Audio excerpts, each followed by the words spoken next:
પીઆઈનો બહુ બધો કમેન્ટ ચડી ગયેલ, એટલે મને ઘણો બધો માર્યો, જેના લીધે મારો રાઈટ સાઈડનો કડદો ફૂટી ગયો છે. જો કદાચ મારા અને મારા ફેમિલીના ભવિષ્યમાં કાંઈ થાય તો એના 101% જવાબદાર ચૌધરી સાહેબ સોયગામ પીએસઆઈ થાય. હું સુસાઇડ કરીશ, જેના જવાબદાર પોતે ચૌધરી સાહેબ થશે. વાવથરાદમાં પીએસઆઈના ત્રાસથી આપઘાતનો પ્રયાસ સામે આવ્યો છે. પીએસઆઈ સામે આક્ષેપ કરતો વિડીયો વાયરલ થયો છે. પીએસઆઈએ બેરહેમીથી માર મારતા કાનનો પડદો ફાટી ગયો છે. તારા પિતાની સરકારી નોકરી છોડાવી દઈશ અને ખોટા કેસમાં ફસાવી દઈશ એવી ધમકી પણ આપી હોવાનો આક્ષેપ કરાયો છે. વિડીયો બનાવીને એક યુવકે કહ્યું હતું કે આ પીએસઆઈના ત્રાસથી હું 2 થી 3 દિવસમાં આત્મહત્યા કરીશ. અધિકારીના ત્રાસના વિડીયોથી પંથકમાં ચકચાર મચી જવા પામી છે.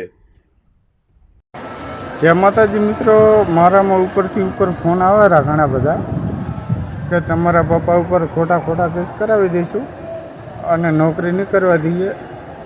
તો કશું વાંધો નહીં. મારા પપ્પાના માના જાણે 3 ભાઈ છે, 3 ખેતી કરે રહ્યા. મારા પપ્પાને એક નોકરી મળી, અમે ખેતી કરી લઈશું, ખેતીની મજૂરી કરી લઈશું. પણ કે લૂંટના નાન તેન ચૌધરીઓ ઉપર કેસ કરાવશો તો કરાવો, એટલે કરાવી નાખે, કશું વાંધો નથી. હમણે મને મારેલ 3-4 દિવસ પહેલાં HM પટેલ ચૌધરી પીઆઈનો બહુ બધો કમેન્ટ ચડી ગયેલ, એટલે મને ઘણો બધો માર્યો, જેના લીધે મારો રાઈટ સાઈડનો કડદો ફૂટી ગયો છે, પડદો. અને દવા કરાવું ઘણા ટાઈમથી, અને તેમના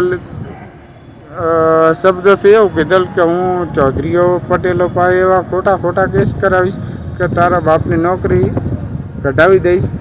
જો કદાચ મારા અને મારા ફેમિલીના ભવિષ્યમાં કાંઈ થાય તો એના 101% જવાબદાર ચૌધરી સાહેબ સોયગામ પીએસઆઈ થાય. જો કે ખોટો હોદ્દો આપેલ છે અને હોદ્દોની પાવર આપેલ છે, ખોટો આપેલ છે. અને હું સુસાઇડ કરી નાખું છું. અત્યારે લગભગ 2 થી 3 દિવસમાં હું સુસાઇડ કરીશ, જેના જવાબદાર પોતે ચૌધરી સાહેબ થશે.